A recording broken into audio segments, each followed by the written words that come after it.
Hola, and welcome back to Voice Memos.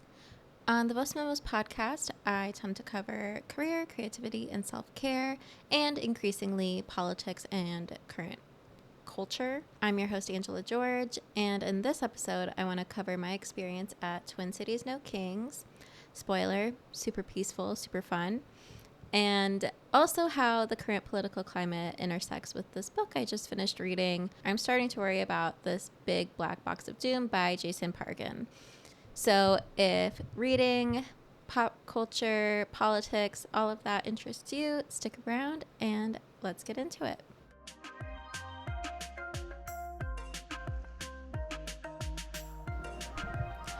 So No Kings, I went to the St. Paul protest despite it kind of being canceled due to the assassinations. That one was also super peaceful.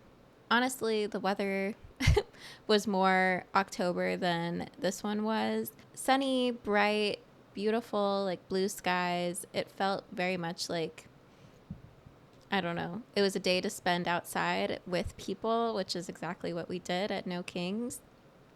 My sign said, "Make Margaret Atwood fiction again" for all the book girlies. And then the other side said, "Cat ladies vote." And I wore, if you're watching, this cat sweatshirt because I am a cat lady who votes. So, yeah, I think these protests are just super important to show up to because it makes us present and visible. It's something that is harder to disprove. And I think this is kind of tying into why I want to talk about, I'm starting to worry about this big black box of doom, because so much of, quote, activism now is completely online. And it's just too easy to push that aside as saying, like, oh, those are bots, those are like fake, that's AI. Like, there's just so much on the internet that is easy to either debunk because it's fake or just dismiss because it's simply online. So showing up in person right now is really, really important. So, I mean, I wasn't even certain I was going to go to this one since I did go to the last one, but a friend just reached out and then I was all of a sudden on my way to the protest with my little cardboard sign. And I think like that's another thing that I learned about this protest for myself was just how easy it is to just reach out to somebody and get them involved, and suddenly like that's how these things become so big because you have all the people that are on the fence. They don't know if they're going to go. And then they just need that tiny, tiny nudge. And then they're with you, like chanting and cheering and singing and dancing at the protest. So I'm really grateful to that friend that reached out because I had a blast. These protests are always so fun. Like, protest sounds like such a serious word, but in reality, the way that we did it at No Kings is very peaceful, very joyful, and honestly just fun. Like, you get to see people in silly costumes. There were so many inflatable frogs, unicorns, dinosaurs, just fun things like that. People's punny signs and people of all ages too. It's beautiful to see like a gathering like that where it's kids all the way to seniors and they're all there for the same reason. So, yeah, this one was an even bigger turnout than last time.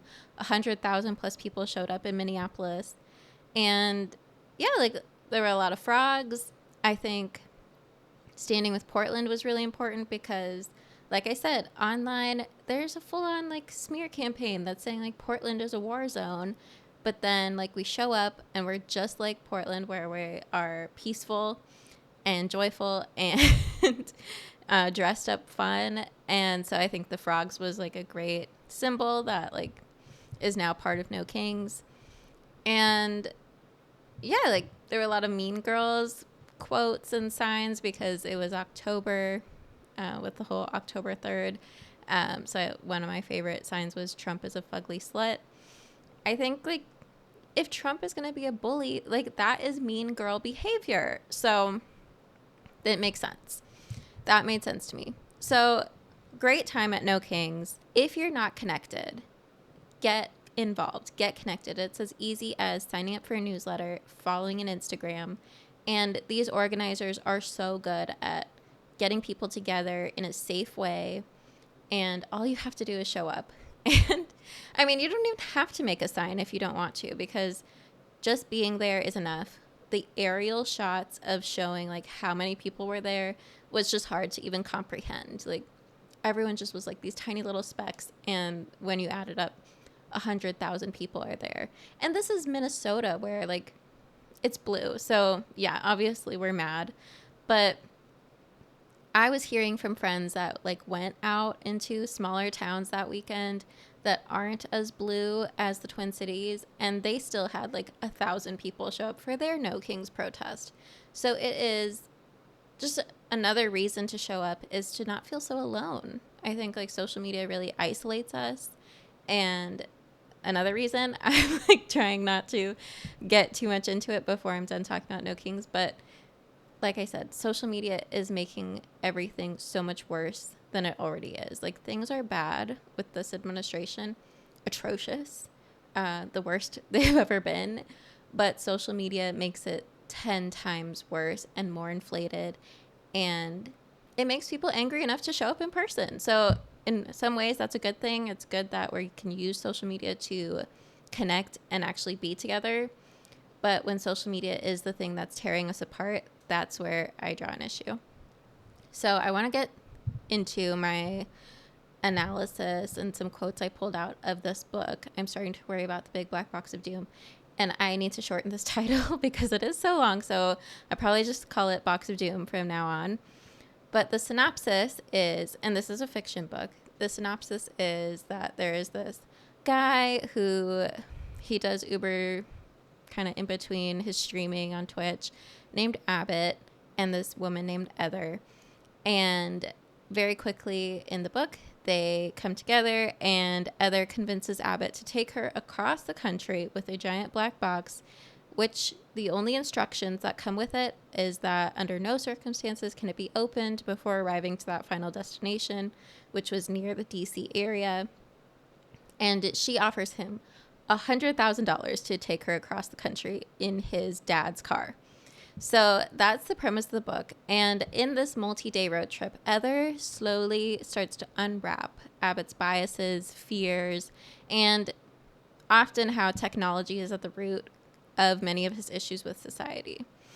So especially like social media algorithms and phone addiction, and how it just keeps us in this perpetual state of, you know, avoiding our issues, avoiding like stress just by like numbing everything.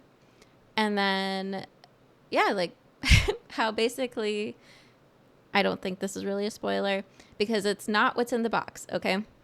You don't learn what's in the box until the very end. So I'm not going to spoil that.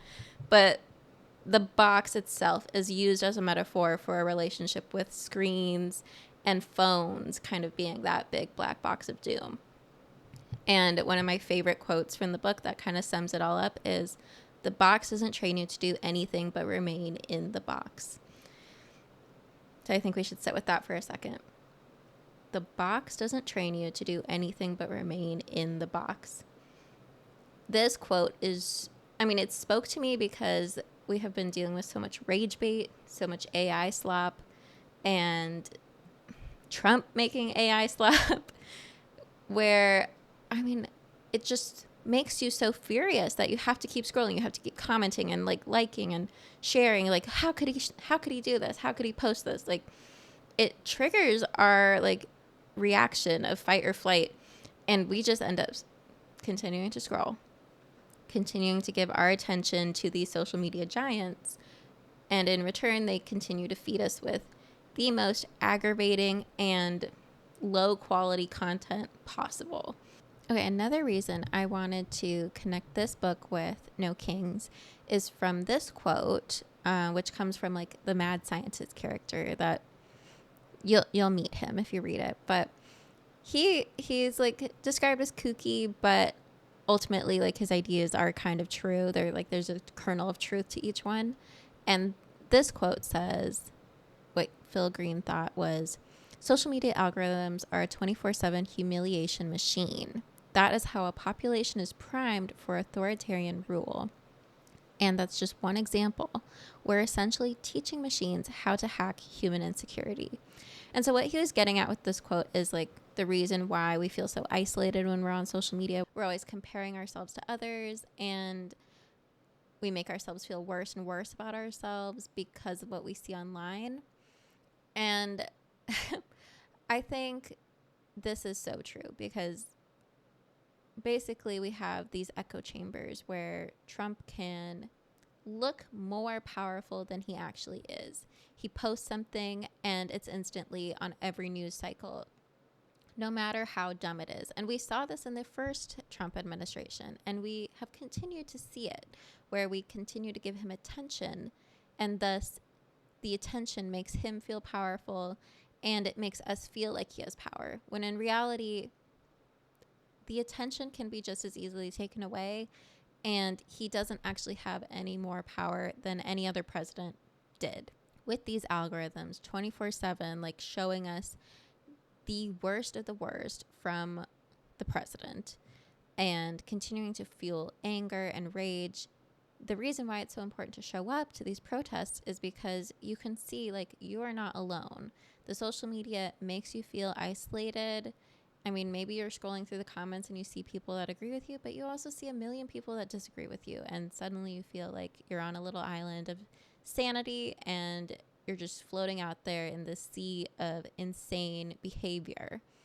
And I mean, that's what I've been calling my series on like political content, is inform versus insanity, because it seems like as soon as you get involved in the conversation, you start to go insane. And so if we go back to the quote, we're teaching machines how to hack human insecurity. I think it connects directly into the rage bait conversation that we've been having. And Trump has hacked that rage bait cycle. After the No Kings protest, he posted that AI slop video of him literally shitting on the American public, literally shitting on people performing their First Amendment rights. And it made people mad. Like, obviously, it would make someone mad, but it also distracts from the real harm that he's causing. It also detracts from like how many people actually showed up when the news cycle is now only covering that video instead of talking about 100,000 people showed up to Minneapolis, or like thousands of protests happened across the country. So I hope you can see what I'm getting at here, where the big black box of doom is our phones. It is making the situation worse than it should be, because really Trump is just up in the White House throwing a tantrum every day. And the only reason he's getting anywhere is because he continues to control the narrative. And if we can take that narrative back from him, if we can show up in November like we're showing up at these protests, that's when we can really change the direction of this country. I mean, he thinks he can continue to get away with invading our cities with ICE and the National Guard, using them like his own personal military and militia, when really these protests show more than ever that the citizens are not okay with it. That's why Portland continues to protest. I think last weekend, 1 week after No Kings, Minneapolis had to do an emergency protest because Kristi Noem was trying to show up to Minneapolis and rally up ICE when we don't want them here. So we continue to show up. We continue to be in person and be real with each other. I think that's more powerful than any of the AI slop that Trump can come up with and throw in our faces. More powerful than any of his freaking truth social garbage. Because the attention is in person, right? The attention is where people are showing up for real. And I think that kind of takes me to this next quote, which is also about how phones can kind of get in the way of those in-person events. Abbott has a scenario where he's attracted a lot of attention to him and Heather with this big black box road trip. And he says, immediately, several people performed what Abbott now recognized as a modern dehumanization ritual. They pulled out their phones and started recording, breaking eye contact to focus on their screens instead. And I cannot agree with him more. how dehumanizing it is when somebody realizes, oh, the scenario that's happening to me in person, this would make really good content. And actually, these people are no longer real people to me. They are simply views. And I'm going to put a screen between us in real life. I'm putting a screen in between us so that I can record it and benefit from these views. And it is so frustrating to me when real life events are corrupted with screen time. I mean, one of the things that I didn't like about the protest was that the organizers kept asking us to pull out our phones during their speech and type in a number to get like on a mailing list. And I'm like, I'm here. I am present with you. Obviously, I'm connected to this protest in some way. I don't need to pull out my phone right now when I'm supposed to be listening to what you're saying. And I think it is super important to continue to document, show up. I took lots of pictures because honestly, the signs were funny, okay? And I wanted to remember them. But it's when we start seeing other people as content that the big black box of doom really starts to show up and be a real threat, because we are now no longer in person with people. We are now seeing them simply as something that we can post on social media. And I think it's really sad. I mean, that's part of the reason I really stepped away from Instagram, because I felt like everything I was doing, I had a little voice in the back of my head that was like, can I make this a good Instagram post? Can I find a way to post this on the gram? I need somebody to take my picture right now because I'm not doing a selfie. Even with my art, I would start recording before I even knew where the art was going, because I was like, well, I gotta make content out of this art. And I recently, if you're watching the video, made this witch hat for my Halloween costume. And at no point when I was making it did I think, wait, I should record what I'm doing. Wait, I need to take a picture right now so that I can make it into a reel. And that alone has taken me a year to deprogram and stop like trying to turn everything into content. So if you're on that journey, I commend you. It's really hard. I'm still on that journey of just like distancing myself from social media and constantly wanting to turn my life into content. But I think like we need to reevaluate, like when we're doing an in-person event, I think the encouragement should be put away your phone. We've got people taking pictures. If you want a picture taken, like there's a spot for that, but like you don't need to be recording this whole thing. You don't need to pull out your phone because this is a safe space and there's really no reason. Just be here, be in the moment. So, yeah, like it goes back to that original quote, the box doesn't train you to do anything but remain in the box. That part of like asking people to pull out their phones is just another sign of like, oh, gotta make sure all these people with phones get their phone out and sign up for our list. So, I mean, what I'm trying to say with all of this is things are bad. People are showing up, which is great. I want people to keep showing up. But the reason things are like seeming even worse, and that we're at this heightened state of everything is about to like self-destruct, is because we are falling down. We are falling for these rage baits and this like really heightened and inflamed social media rhetoric. When really, if we strip it back, then we'd be able to focus on what's actually happening. So if you can break out of the box, do it. If you can put your phone down and like get disconnected, I would encourage it. I prefer signing up for like email newsletters because then I don't have to go on Instagram and get distracted by everything on there. I can just get the information to my email. That's like how I stay connected with these like protests. Again, I would encourage you, do not like rage bait. Don't even watch it. Like just scroll away, because we have let these social media companies hack our insecurities, and they have realized, oh, if we make them mad, they'll stay scrolling. So we need to tell them that's not what we want. So don't give your attention to things that make you angry. And that like just we need to try to make social media social again, because it's no longer a space for conversation. It's just a space for hate and isolation. And I would encourage you to find ways to connect with people in your life that are algorithm free.